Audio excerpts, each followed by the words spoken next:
and members can do the needful with any electronic devices. There's apologies from Stuart Dixon and Patsy McGlone. The draft minutes of the meeting held on the 10th of April are available, and if members are content that they're accurate, then I sign it accordingly. Read.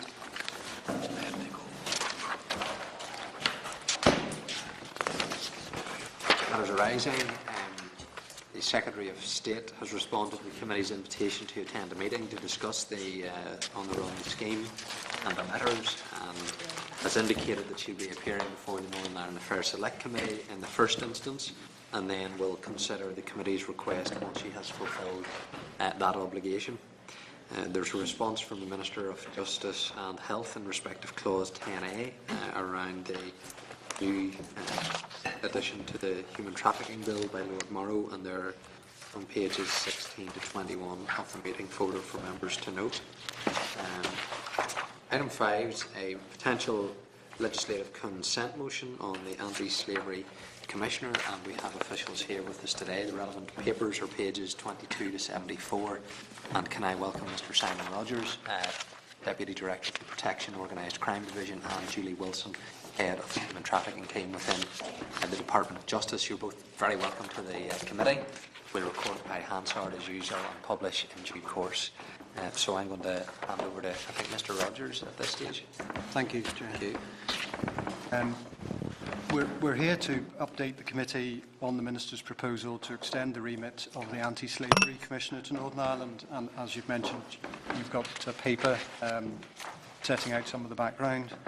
The Anti-Slavery Commissioner would be established under the Modern Slavery Bill, which the Home Secretary published in draft in December last year, and the Minister's recent consultation on new measures to strengthen the response to human trafficking and slavery in Northern Ireland included a proposal to extend the Commissioner's powers and jurisdiction into Northern Ireland.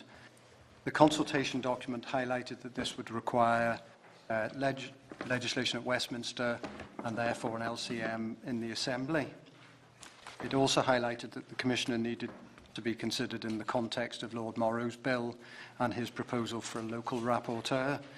Our consultation closed on the 15th of April, and as the modern-day slavery bill is expected to be introduced in early June, and in light of the tight timescales involved in the LCM process, we've prioritised consideration of the Commissioner part of our consultation, and obviously we'll come back to the committee on the other elements of it, around consolidation, etc.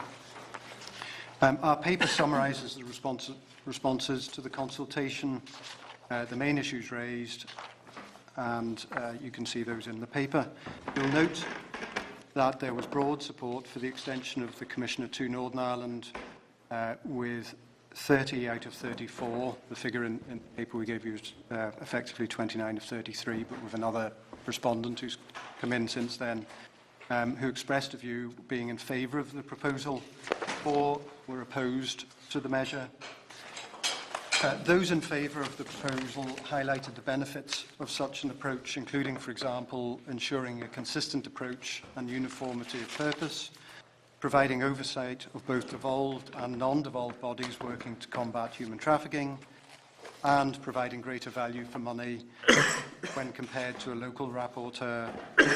Excuse me.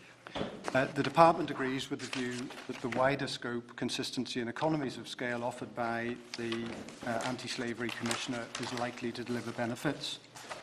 The paper highlighted the need for Northern Ireland interests to be appropriately reflected in the draft bill, and the majority of responses supported that view as well. They pointed to the need for the Commissioner to be independent of government, the Department to have a full role in appointment, the reports of the Commissioner to be laid before the Assembly, and some respondents argued that the Commissioner's functions should include matters such as victim protection and support, data collection and analysis, and a power to require information and to initiate investigations. Where respondents were not in favour of the proposal, this was generally because they were concerned that a Commissioner operating at a UK level would not fully meet the requirements of a devolved administration. Three of these responses argued that the rapporteur in Lord Morrow's bill was a better alternative. Having considered the responses, the Minister remains of the view that the Commissioner should be extended to Northern Ireland, although, and this is in line with the views expressed in the consultation, this would be subject to agreeing measures to ensure that local interests are appropriately represented and covered in the Westminster legislation. The Minister has written to the Home Secretary setting out the key elements, and these are highlighted in the paper. We had hoped to have a response from the Home Office today, but unfortunately we don't have that yet, and we'll come back to that if you wish. It would be on the basis of the requirements set out by the Minister or equivalents being met that the Minister would intend to seek Executive and Assembly support for a legislative consent motion, as we've previously indicated. Committee members may also be aware that the Westminster Committee, which has been conducting pre-legislative scrutiny of the Modern Slavery Bill, made some recommendations in relation to the Commissioner's role. And the Department is supportive of, effectively, most of these. Very briefly, the Commissioner's role, they argued, should extend to issues relating to victims, and the Minister has raised this with the Home Secretary and believes the Commissioner needs to have that role. He also agrees with the committee that the Commissioner should have access to data to fulfil the role. He does not believe, however, that it's necessary or appropriate for the Commissioner to be the central hub for data collection, analysis and dissemination, as has been suggested. Our view is that this would cut across and unnecessarily duplicate the work of the UK Human Trafficking Centre. Its role is currently, of course, being reviewed, and the committee has correspondence on that. We're continuing to engage with the Home Office and want to try and secure a satisfactory outcome for this jurisdiction. Committee members will be aware that agreement for an LCM would have an impact on Clause 16 of Lord Morrow's bill, which proposes a Northern Ireland rapporteur. Lord Morrow, as our paper notes, does not intend to withdraw this clause until there is greater clarity on the role and functions of the Commissioner, and the Department is committed to continuing to engage with Lord Morrow. Timings on this are tight. We need to get the Justice Committee's support and approval, and we also need to go to the Executive to get agreement in principle before the bill is introduced at Westminster in early June. And we would, although we don't have response from the Home Office today, we certainly welcome committee members' views on the direction that I've just outlined. Mr. Rogers, thank you. I suppose the key question people will have is the Department's view on whether the Anti-Slavery Commissioner for the United Kingdom will be able to do an effective job, or indeed a more effective job than a specific Northern Ireland rapporteur. So in terms of how the Commissioner would function, what assurance can the Department give the committee that it will be able to do all that a rapporteur would do, and indeed, if not better? I think first thing I'd say is to highlight again 30 of 34 people who came back to us in the consultation felt that would be the case. We think partly because a number of the bodies that are operating in the human trafficking arena here are UK-wide, that there's a benefit in having a body that can take a grip of all of those and look into their workings and report collectively. I mean, human trafficking is not an offence that sits only in Northern Ireland. I mean, even our internal cases will have had either European or UK-wide or ROI links.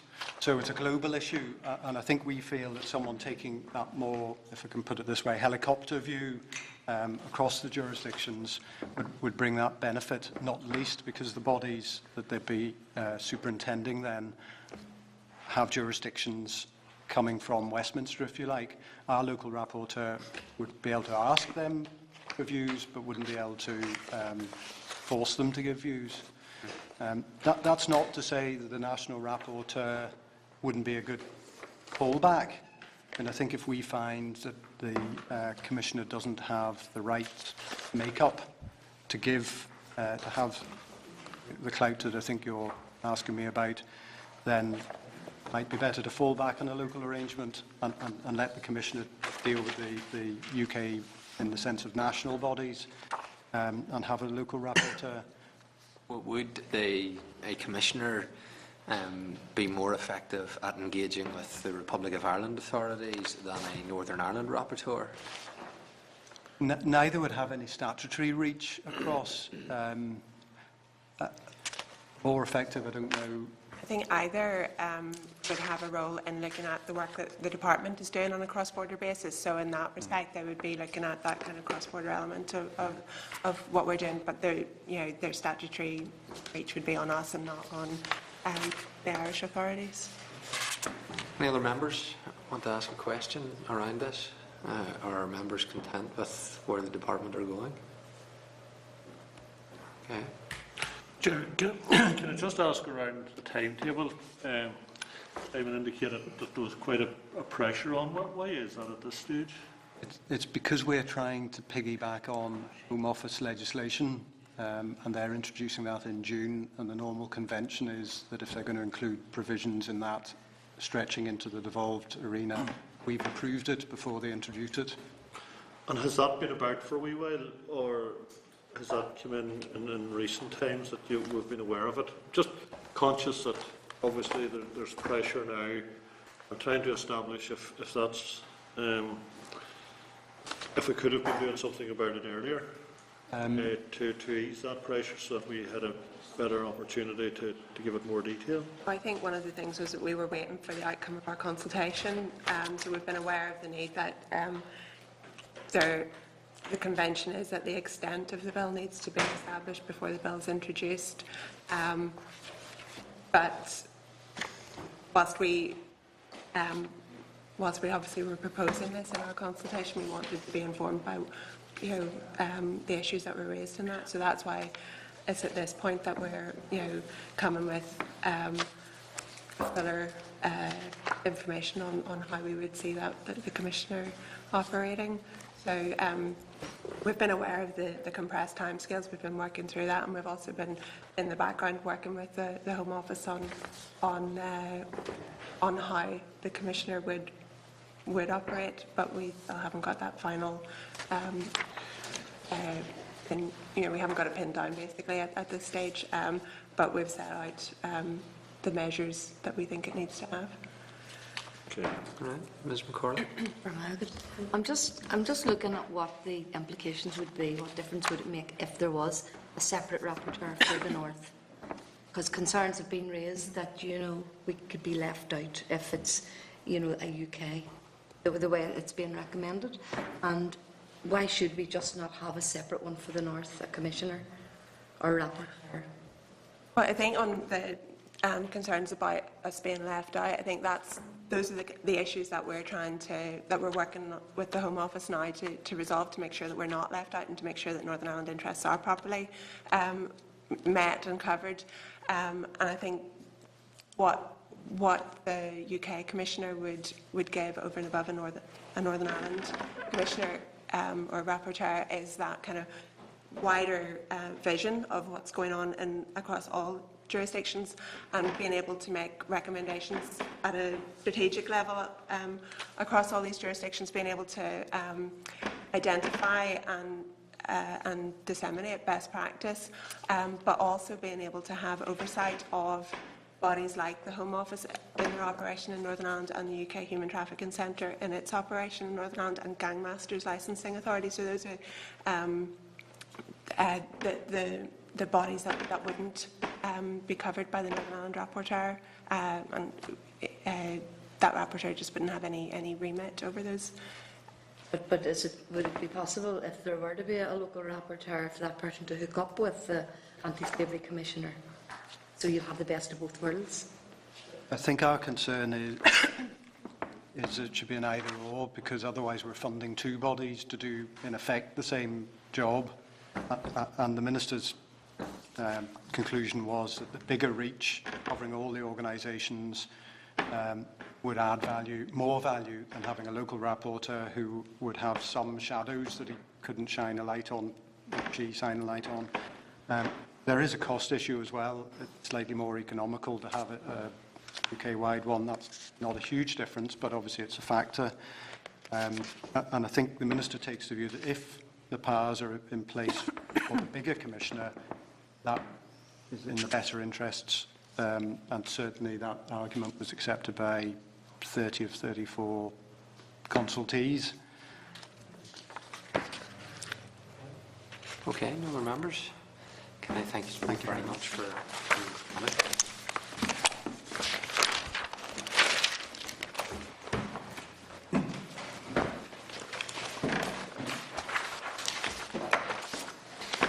Okay, members, the next item is around legal aid and coroner's courts bill. Timetable for the committee stage of the bill. Pages 1 to 33 of the tabled folder has the relevant papers. There's 16 written submissions were received in relation to the bill by the closing date of 25th April. PPS, the Bar Council and the PSNI have indicated their intention to provide a written submission in the near future. A summary of the submissions received, key issues raised are in the tabled folder. The electronic bill folder has been updated and now includes all of the written submissions. If members want a hard copy of any of the written submissions, then the committee office can supply them upon request. A number of respondents have indicated they wish to cite of the exact wording of the Attorney General's proposed amendment. It's proposed a copy of the AG's proposal, including the draft clauses, be forwarded for information to those respondents who have commented on the proposal. We agreed at our meeting on the 13th of March to hold a single oral evidence event for key stakeholders, apart from the Department of Justice, and that's on the 14th of May. In terms of stakeholders to invite to that evidence session, there is a list that I will suggest who have made the more substantive responses, and that is the Law Society, the Law Centre, the Northern Ireland Legal Services Commission, the Association of Personal Injury Lawyers, a private law firm, KRW LLP, the Northern Ireland Human Rights Commission, Information Commissioner's Office, and the Southern Health and Social Care Trust. And arrangements have been also put in place for the Department to attend on Wednesday the 28th of May to respond to issues raised in oral and written evidence to allow members to put questions.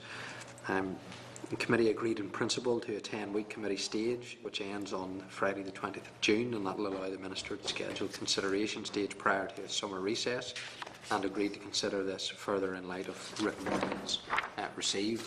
So given the small number of substantive responses, the committee's agreement to hold a single oral evidence event, the committee should be able to complete our stage within the 10 weeks as agreed with the Assembly. Committee stage of the bill commenced on the 9th of April, and according to the 30-day rule, it's due to finish on the 6th of June. Standing orders provides that before the conclusion of the 30 working days, a motion may be made in the Assembly by myself or the Deputy Chair to extend the period of the committee stage. The motion needs to specify a date upon which the committee stage will be extended. So we can put forward a motion to get committee stage slightly extended to complete our work by Friday, 20th of June. If members are content with what I've said so far by way of the evidence event and the stakeholders to invite, then the motion that would be lodged will be that in accordance with Standing Order 33.4, the period referred to in Standing Order 33.2 be extended to the 20th of June 2014 in relation to the committee stage of the Legal Aid and Coroner's Court Bill. So if members are content, we'll hold the oral evidence event on the 14th of May. We've agreed the list of stakeholders to be invited to provide that oral evidence. We'll hear evidence from the Department at our meeting on the 28th of May. We agreed the proposal to extend the committee stage of Legal Aid and Coroner's Court Bill until the 20th of June and the wording of the motion. And we'll agree to publish written submissions of the bill section of the committee web page and forward a copy to the Department to enable officials to prepare a briefing for the committee on the issues raised. And we'll agree to forward a copy of the wording of the Attorney General's proposed amendment to the respondents who have commented on this proposal. Members agreeable to all of those action points? Agreed. Okay. And the Attorney General has a revised proposed amendment that he has supplied to the committee that came in today. So we will circulate that and we can send this one out as the definitive proposal from the AG to the stakeholders that have sought it. Item 7 then is an SL1, Attorney General. Chair, sorry, before we move off, there is an electronic format for all the evidence coming in information. How do we find that? I went on to the Justice Committee, I went on to the Assembly website where it gives the actual bill, but I can't find where we were sent around instructions that there was a pack. That's But right. I don't think there was instructions with the pack as to how to find it. Yeah. We can send those to you and we'll show you how to find it. All right, that'd be good. You're one step ahead of me in trying to find it in the first instance. You did? No, I haven't. I haven't tried to find it yet. The item 7, SL1, at our meeting on the 13th of February, we considered draft guidance from the AG for the PPS on the exercise of its functions in a manner consistent with international human rights standards, noting that the PPS viewed the guidance as a useful reference material for its prosecutors and the wider legal community, and this committee agreed we are content with the draft guidance. It was laid in the Assembly on the 21st of March. We noted it at our meeting on the 27th of March. The AG has now provided information on the proposed statutory rule, which will bring the guidance for the PPS into operation on the 9th of June, and it is subject to negative resolution. So if members are content with the proposed stat rule, unless there's any more information required, we'll indicate our contentment. Okay, item 8 is again SL1. 13th of February, we considered draft guidance from the AG for the Northern Ireland Prison Service on the exercise of its functions around conditions of imprisonment in a manner that's consistent with international human rights standards. The Prison Service have been consulted by the AG on the draft guidance, had no issues to raise with the committee, and we agreed that we were content with the guidance, which has now been laid in the Assembly on the 21st of March. We agreed it, we noted it on the 27th of March, and the AG has now provided the proposed statutory rule bringing into effect the guidance for the Prison Service on the 9th of June, and again is subject to negative resolution. So unless members have any more issues to raise with that, we'll indicate that we're content. Item 9 is an SL1 again. After devolution of justice in 2010, the Department of Finance personnel conducted a review of arm's length bodies sponsored by the Department of Justice. It concluded that the Police Rehabilitation and Retraining Trust should be designated as an executive non-departmental public body. This is required that its funding be placed on a statutory basis, that all subsequent appointments of chairpersons and directors be made by the Department of Justice and regulated by the Commissioner for Public Appointments for Northern Ireland. The Department is now proposing to make a stat rule under the powers that's conferred to it within the relevant legislation to provide the constitution, functions, procedures and financing of the PRRT. The Department has confirmed that the regulations have been drafted in consultation with the PRRT and no wider consultation was necessary given the technical nature of the regulation. So if members are content with the proposed statutory rule, then we can indicate to the Department, unless there's more information needed, then we'll indicate our contentment. Item 10, it's a review of the arm's length bodies. That was concluded that the Northern Ireland Police Fund should be placed on a statutory basis so that its appointments, again, of chairs and directors would be made by the Department of Justice and regulated by the Commissioner for Public Appointments. Departments proposing to make a stat rule under the powers referred to it by the relevant Act, and the Department has confirmed that its regulations have been drafted in consultation with the Police Fund and no wider consultation was necessary given the technical nature of these regulations. So unless members have any more issues around that, we can agree to indicate that we're content with the proposed stat rule. Agreed. Item 11. The Taxis Act 2008 provided powers enabling the Department of Environment to develop a taxi reform programme with the aim of modernising and simplifying the Northern Ireland taxi industry. The Act covers the licensing of taxi operators, drivers and vehicles, fares and taximeters, hiring of taxis at separate fares and enforcement and penalties. Section 41 of the Act gives authorised officers or police constables the power to seize vehicles suspected of being operated as taxis without a valid taxi licence issued under the Act. The Department of Justice is proposing to make a statutory rule that's subject to negative resolution procedure to provide for the removal, storage and disposal of such vehicles. Although the regulation of taxis is a matter for the DOE, the power to make the stat rule within Section 42 was originally vested in the Secretary of State, but transferred to the Department of Justice by the Northern Ireland Act 1998. Policing and Justice Order 2010. The rule will therefore be made by the Department of Justice, supported by DOE, and because of its cross-cutting nature will require the Department to consult the Executive. Further details of what the statutory rule will provide, which are provided for, are set out in the Clerk's memo. Just advise members the DOE consulted on this proposal in 2011 in respect to the proposed powers of seizure. The consultation focused on conditions for returning a seized vehicle, a period of time in which an owner could apply for return of the vehicle, a requirement for a registered keeper to pay cost of retention and recovery prior to the vehicle being returned to them.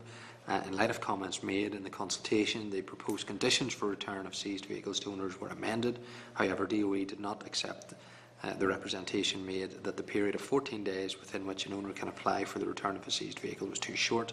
Proposal for a 14-day period has therefore been retained in the statutory rule. Given the regulation of taxis is a matter for the Department of Environment, and this statutory rule arises from the Taxis Act, if members are content, we could seek the views of the Committee for the Environment to assist our consideration of the proposals. Or we could just go ahead and indicate our contentment with the Department of Justice. I'm in members' hands. We can indicate to the Department we're content. Okay. Item 12 is under PACE. Police officers who carry out a search of a person or vehicle are required to record details, preferably on the spot, and to make a copy of this immediately available to the individual who's been subject to the search. In July 2010, at the request of the police, a modification order was introduced which applied temporary revisions to PACE Code A to facilitate the recording of search details electronically using handheld mobile technology.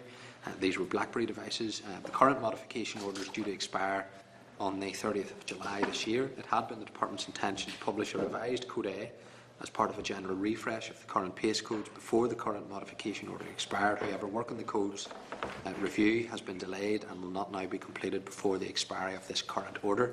The Department's of a view that it would make little sense to issue a revised Code A now to cover electronic recording of stop and searches, only to issue a further revised Code A as part of the wider review of the codes.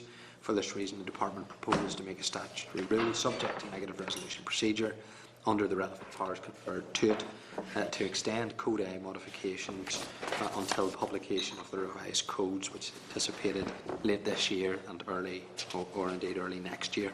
So, if members are content with the Department's proposal, then we can indicate. Okay, content. The Department, next item, the Department's been undertaking work to develop policy proposals on future regulation of the private security industry, with the Minister's preferred option being a transition to a new UK-wide regime with business regulation. The Department is not yet in a position to provide the financial costs of business licensing and the fees associated with its introduction, as the Home Office is continuing to work with the Security Industry Authority to consider how the cost and regulatory burden can be reduced. A decision on whether business licensing will be introduced before the next general election is expected in early May, and the committee will be updated in due course, so that information is there for members to note. Item 14. The Chairman of the Committee on Procedures has written in relation to its inquiries into the extent to which standing orders should permit the Attorney-General for Northern Ireland to participate in proceedings of the Assembly and has requested the Justice Committee's views on what the mechanism should be for managing cases where guidance is laid by way of a statutory rule by the Attorney-General. In particular, he has asked whether there is a role for the Justice Committee in proposing or responding to debates in plenary on behalf of the Attorney-General. To advise members, the Committee on Procedures has identified 2 specific issues in relation to guidance laid by the Attorney-General. Under the negative resolution procedure, if a prayer of annulment is tabled and a debate ensues in plenary, how can the statutory rule be defended and the equivalent of a ministerial response be given? And under the draft affirmative resolution procedure, the same issues apply, with the additional requirement that the rule has to be proposed in plenary. Members will recall this was an issue that we discussed some time ago because of the different statutory rules that are being laid, and that's why the Attorney-General uses this committee, and so far everything has went through by way of consensus. However, there may be occasion where guidance by the Attorney-General and a statutory rule could go through on a split vote, and somebody could then put down a prayer of annulment, and who then has to respond to that debate, given that the Attorney-General doesn't have any speaking rights in the Assembly, which doesn't exist in any other jurisdiction.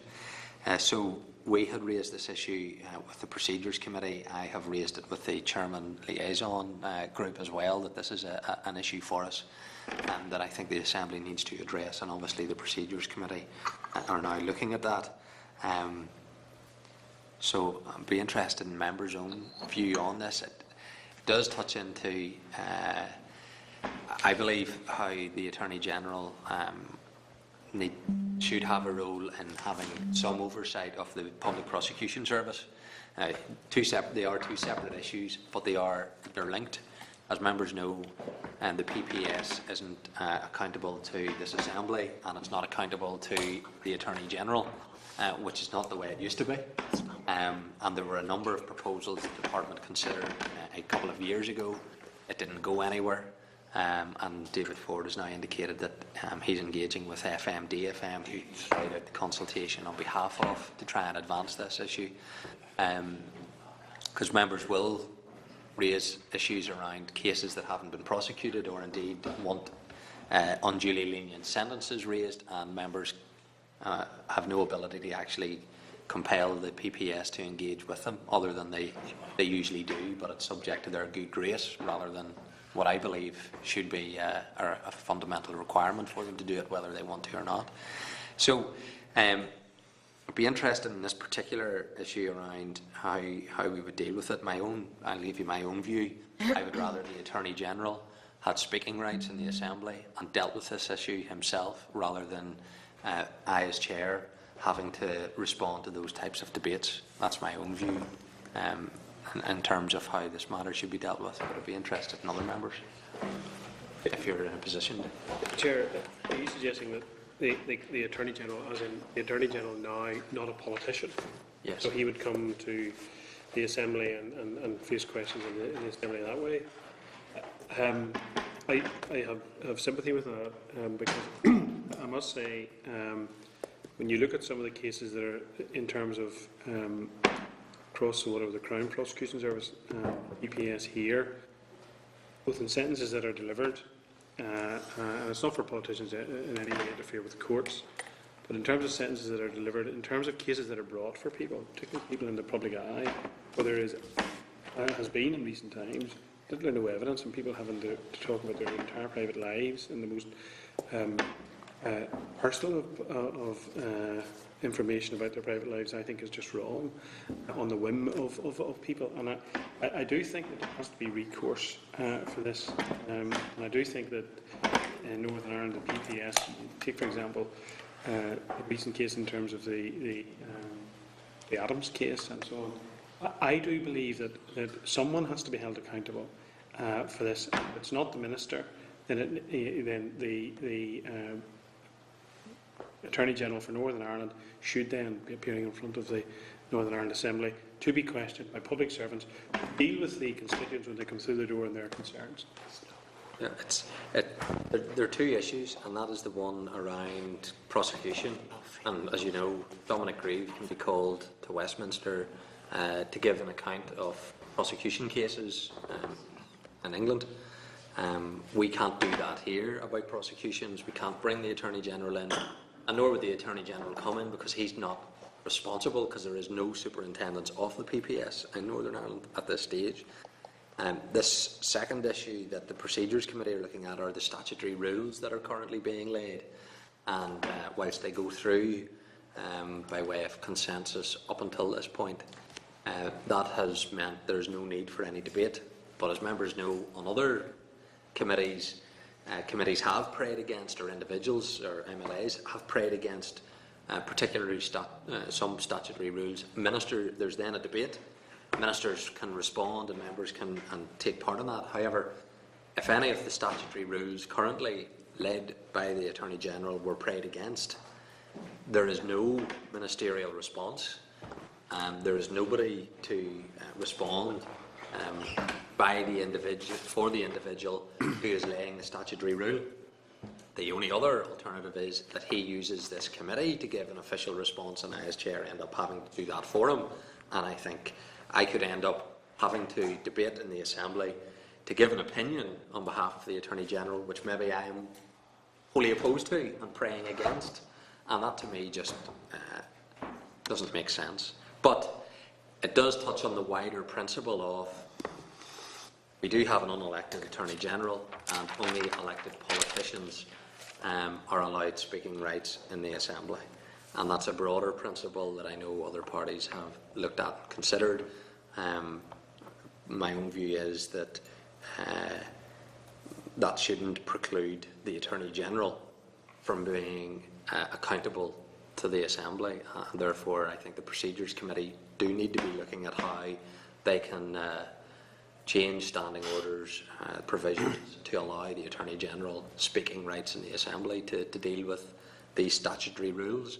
If he then gets accountability for the Public Prosecution Service, they need to consider how he would have speaking rights to deal with matters that MLAs write to Barra McGrory about, but is under no compulsion to deal with. But if you did have an Attorney General overseeing it, he's accountable to this place, but members couldn't call him in to ask questions in the Assembly, and that to me isn't right. I'm slightly confusing two issues, but they are related.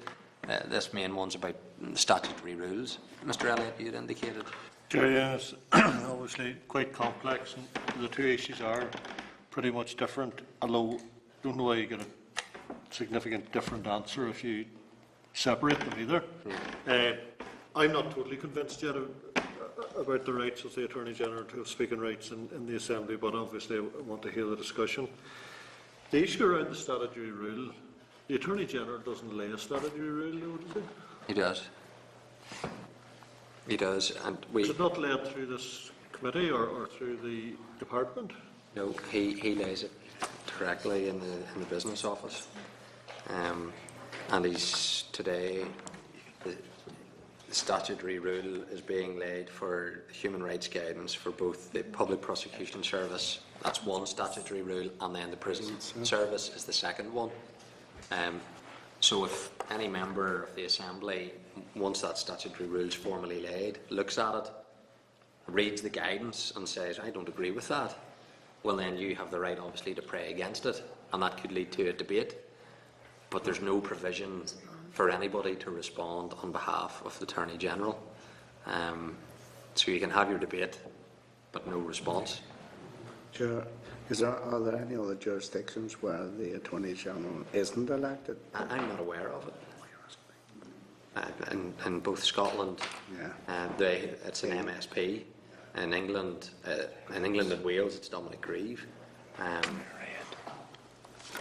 Prior to devolution, it was Baroness Scotland. So you did have oversight, and she was the Attorney General for Northern Ireland, and the House of Lords was able to hold her to account. But in Northern Ireland, we have an Attorney General who has the powers to lay statutory rules,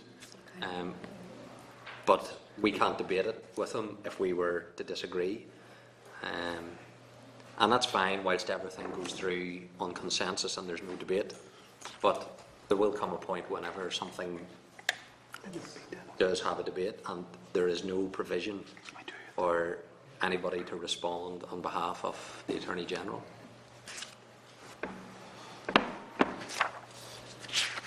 Chair, it may require a wider look at how those statutory rules are being led and all as well.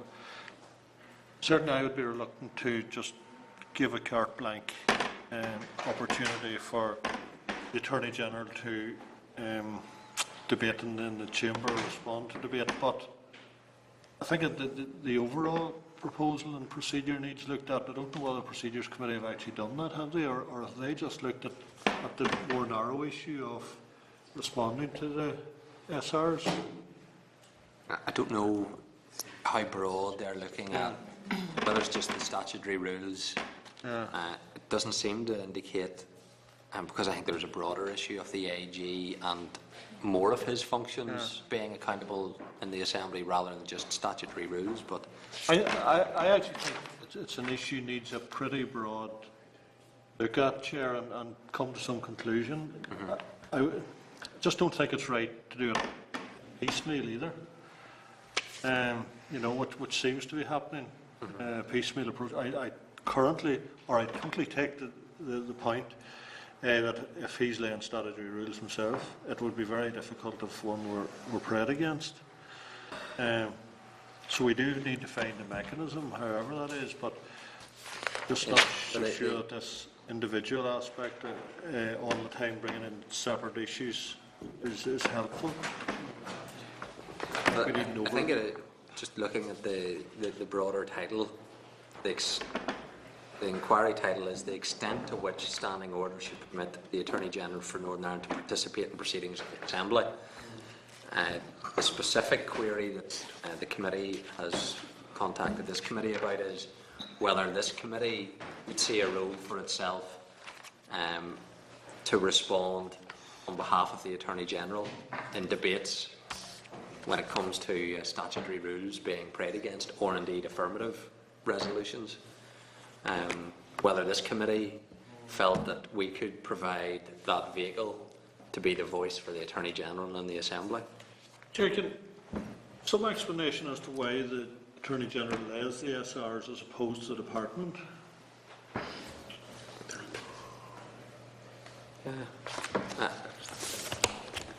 Because I suppose the guidance that he produces falls within his legal responsibility, as opposed to the Department of Justice's responsibility. So if he's legally responsible for producing the guidance, which he is, then it's for him to lay the statutory rule rather than the Department of Justice.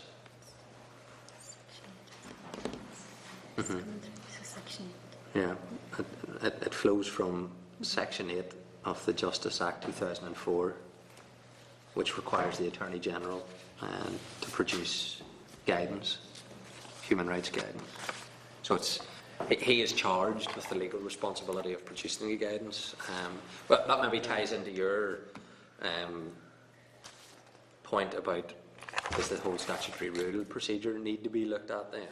Could the Department lay the statutory rules on behalf of the... I suspect that creates more legal difficulties that would probably require the Section 8 powers to be changed on that particular act so that it's the Department and not the Attorney General. On the particular request from the Committee for Procedures, I think it's very difficult how this committee could take on the role of responding to debates on behalf of the Attorney General. I don't see how that is one, reasonable, and two, practicable. That's my own view. That could members collectively sit down and there's going to be a debate and we need to agree how we'll respond on behalf of the Attorney General, or does he just provide a speech and this committee then vets it and allows me to then speak, or the Deputy Chair to speak on behalf of the committee using a speech that's the Attorney General? To me, that just isn't, it's not a reasonable or practical suggestion that this committee would take that I role. fully accept that, Chair. Take that totally on board, and I think you could. do that. However, I don't think we should give any indication that we're supporting a mechanism for some other mechanism for doing it. We're certainly not supporting that mechanism or any other mechanism without further in-depth debate, discussion and research as to how it could be done properly and how the overall aspect of it could be improved. Well, if we indicate the committee or the procedures that the committee would finds it difficult to envisage a role that would be reasonable and practical for this committee to act in the circumstances around statutory rules and debates on behalf of the Attorney-General.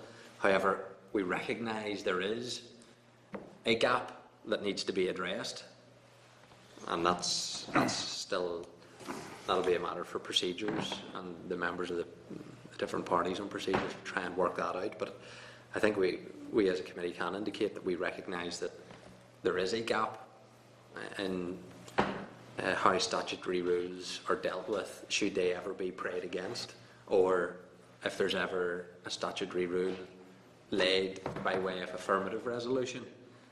In both circumstances, there is certainly an issue that needs to be addressed, but this committee would find it difficult to envisage it having a role to be the vehicle for the Attorney-General's voice, so to speak. Just a note, I don't think the Attorney-General is elected in the south of Ireland. They just attend cabinet meetings. How do they deal with it there? I don't know, just, I was thinking she's the first woman AG, so I don't know how. You need to look at maybe what the relationship for the Minister for Justice is with the Attorney-General. Yeah. He may well have some kind of oversight of the Attorney-General, which clearly the Minister here wouldn't have. But by way of the committee responding to procedures and content with what I've outlined, that we recognise there is a gap that needs to be addressed, but we are struggling to see how this committee can plug it. Yeah. I know it's not maybe what we've been asked, Chair, but is it reasonable to go a bit further in that response and say there is a requirement, or we believe there is a need to have an overall look at the procedures in this respect? For the Attorney-General's? For the Attorney-General's role and also statutory rules and any remit that he may have. Yeah. I think because I would certainly tie this into, I think it's inevitable it will come, the Attorney-General will have some kind of oversight of the PPS. To what extent of oversight, I think we'll wait and see. But that is something that will need to be addressed once he has, or if it's not him, whoever's in place. It's probably better to talk about the Office of Attorney-General when it does have oversight of the Public Prosecution Service. The issue of MLAs being able to hold to account the Attorney-General in the Assembly will need to be addressed, and this ties into that. So it'd be worth pointing out to the Committee on Procedures that this committee sees a wider gap that needs to be addressed, both currently for statutory rules and any future oversight that the AG would have of the PPS. I think that brings with it, though, Chair, a whole raft of new problems. Yeah. PPS, are very protective of their independence, and will not want the Assembly, I would assume, to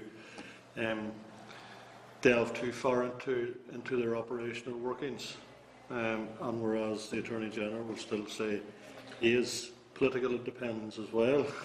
So it just brings a raft of new problems, and that's why I'm saying that there needs to be a much wider overview of all this. That's my view.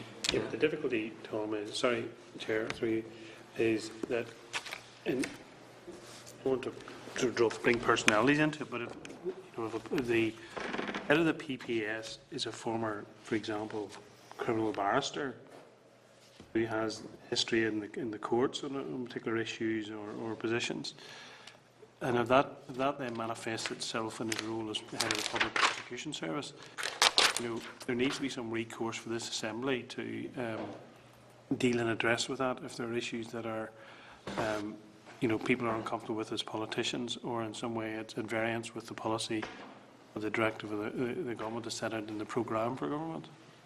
Yeah, but you cannot interfere as it currently stands with No. PPS No, because of its independence. No, but So you need to, that's what I'm saying, William. Sorry, Chair, through you.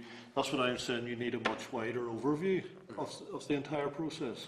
Yeah, but I'm not suggesting interference, but for example, an inertia or a reluctance for the PPS to actually pursue a case, as we've seen recently, until pressure was applied. Well, no, I understand all that and accept it. Well, what we know is currently the AG does have the power to produce statutory rules, and he does lay them, and we have agreed with them all up until this point. But if anyone prayed against it, or if it was an affirmative resolution, there is no procedure for the AG to respond or speak to any debates in the Assembly, nor is there any procedure for any minister or any committee to speak on the Attorney-General's behalf, and that inevitably is going to create a problem when someone does eventually pray against one of his statutory rules, and that does need to be addressed. I'm content that this committee writes back to procedures recognising that that is a problem that does need to be addressed, but that this committee is struggling to identify how it would have a role in being able to speak on behalf of the Attorney-General. So if members are content, we'll do that. Okay. Speaking of statutory rules, item 15 is Section 8 guidance for human rights standards to be applicable to the PSNI. We've discussed this in the committee for some time. At present, the police is not on the list of organisations, although the Chief Constable is required to have regard to the guidance in revising the Code of Ethics. In February last year, the AG wrote to the committee advising he had consulted with the Advocate General on amending the list of Section 8 organisations to include the PSNI. We wrote to the Chief Constable and the Policing Board seeking their views around the Attorney General's proposals to include the PSNI on the list of organisations. The Police Service responded to our most recent request, both organisations indicating that they're content with the current arrangements that currently exist. I had indicated previously that our party, without prejudice to our view on what any guidance would actually say, by way of adding the PSNI to the list, we're content that they would be added to the list of Section 8 organisations. But that's not to say we would agree with what the Attorney-General may propose by way of his guidance. So we need to try and take a view to bring this to a head as to whether or not we would want to add it to the list to advise the Attorney-General. Members, any more time to consider it? Chair, we've been round the blocks on this one quite a lot. I have instructions from our party to oppose it. I'll not go into the detail because we've been through it several times. Yeah. Chair, I forget what our position was.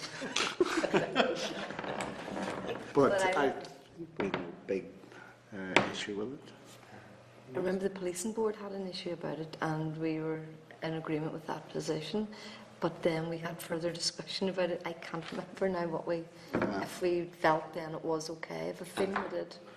Initially, I think most of the parties had indicated we didn't have a difficulty with adding to the list. Then the Policing Board had raised some issues.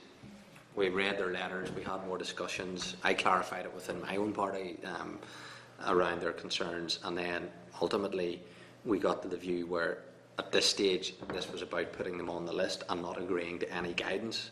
And I think at that point people were, I wouldn't say all content, but relatively content to put them on the list, but everyone was holding back their opinion as to whether or not we would ever approve any guidance for them, is where I think. I think it's worth it.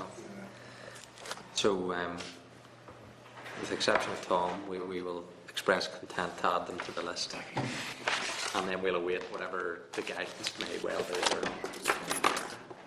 You really don't want Can I be recorded as Yes. opposing so they keep me with?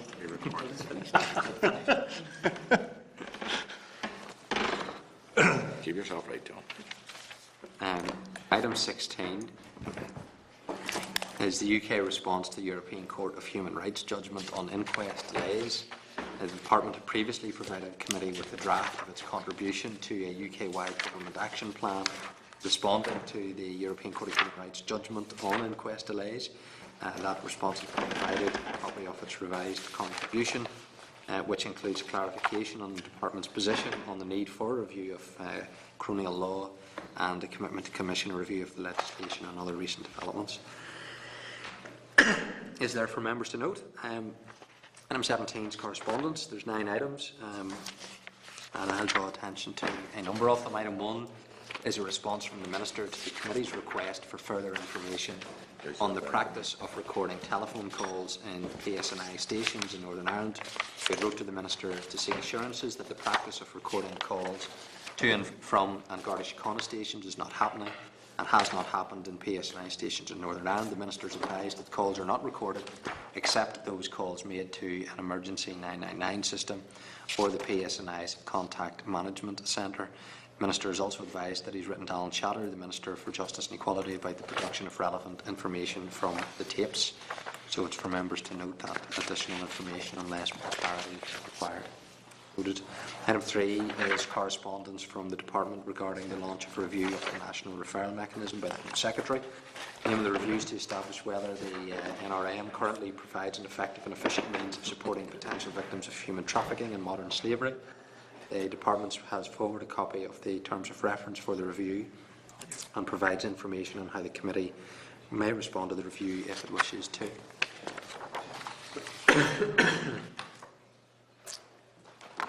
So it's whether members seek your agreement for a response highlighting the issues raised regarding the NRM during the committee stage of the Human Trafficking Bill, and we can prepare that for your consideration. There were some issues that were raised when we looked at the bill, so we can pull that together and bring that to the committee as a response that we could make.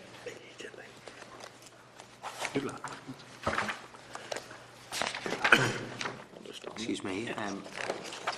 Then there's also a response from the Department to Committee's request for comments on the Committee of OFM-DFM's inquiry into the Barroso Task Force.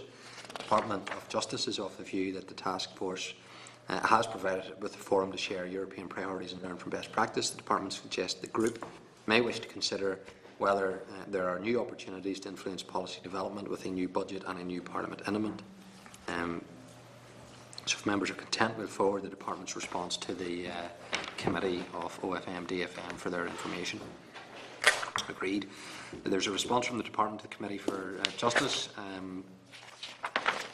and a copy of a response to the Committee for Finance regarding the procurement of drug testing within the prison service. Following correspondence from Randox Testing Services, the Committee for Justice and Finance wrote to the Department of Justice around this procurement process. The Department's responded advising it's aware of the concerns raised by Randox in respect of the proposed joint tendering with the Scottish Service and stating that current arrangements for the provision of drug testing under the current contract have been satisfactory. The issue was discussed with NIPS officials during our oral evidence session on the 10th of April, and relevant extracts from Hansard were included in our papers. So unless there's any further action, then we will note this by way of the latest correspondence. Noted. Item 9 is a response from the Department providing information requested by the Committee on the interim post-consultation report on Crown Court fees. The Department officials will provide further analysis in May when they present final proposals for the reform of Crown Court fees. If members are content, we'll note that. Then there's a letter from Alban McGuinness forwarding correspondence from a constituent in relation to her experiences of car crime, asking the Committee to seek further information from the police on its policy in relation to stolen cars that are recovered. And if members are content, we'll forward this to the police and request the information. Can I just ask on that? Earlier today, in the past 3 police cars, somebody might know the answer, 3 police cars that were, some of them not normal cars that police actually drive, are marked police and all of that. And it says crime auto team on them. Anybody come across it? Because apparently I was told then by a party colleague that these are cars that are recovered Police are then putting them into practice and deploying them as part of their fleet. Was it? Never heard. There was 3 of them today. Oh, we can ask. Sounds a very cheap way of providing cars for the police. I'd be surprised. I think they're, but certainly in terms of the livery, the colour, the type of cars, some of them were cars that you would normally not see the police in, but they were clearly marked and police officers were outside them in terms of the boiler suits and the baseball caps. And I just wondered, if I've been told that these are cars that have been published for, people who've been involved in sort of illicit things, seized by the state. Well, let's ask. Prime Auto Team had said on them. Then there's an invite from NIACRO on inclusion, exclusion or marginalisation. It's an event that's being held on Tuesday the 6th of May in room 115 and members who wish to attend can do so. Item 9 is a correspondence from Men's Aid requesting a meeting with the committee to discuss gender bias within the justice system. We've previously agreed to meet informally with Men's Aid to discuss legal aid and a family law project. That meeting is being arranged, and if members are content, we will add this to the agenda for that particular meeting. Are there any comments on any of the other correspondence? If not, we'll agree to action as outlined. Chairman's business. And the Deputy Chairman met with the Prison Service officials on the 1st of April. Officials agreed to provide an update following a meeting with senior church representatives on the 7th of April. And an update has been provided and the relevant papers are there for members to note. Then there's also an invite from the School of Law within Queen's University, and that's an invite from Professor Sally Wheeler to attend a dinner for staff and students from the Fordham Law School, New York, on the occasion of the Fordham QUB and UCD Summer School, and it's on Wednesday, the 4th of June, and I will see whether or not I'm able to attend. Is there any other business? Yes, Chairman, I think I'm going to make a bit of history here because I've just come out of health, and this has just been discussed. In the debate on mental health on Monday, the Minister stated that there's a bit of uncertainty about the introduction of the Mental Health Incapacity Bill. He said that the problem didn't lie with DHS-PS, but lay with justice. And I think we've had a series of assurances which have slipped on the date for the introduction of this bill. I'm a bit worried that an opportunity which is so obviously one where we would have required certainty now looks like there's further doubt as to about the timetable. Could we just check to see if justice are still as certain as they were about the introduction? Because remember, we're now into the last 2 years of this Assembly term, and therefore we've only, 23 months to get this sorted out. So could we just ask, as I get the slight hint from the Minister, something has gone wrong over the Easter holidays, and we just need certainty in this. Okay. We can do that. Any other business? Okay. And then Wednesday the 7th of May at 2 o'clock for our next meeting. This is the Northern Ireland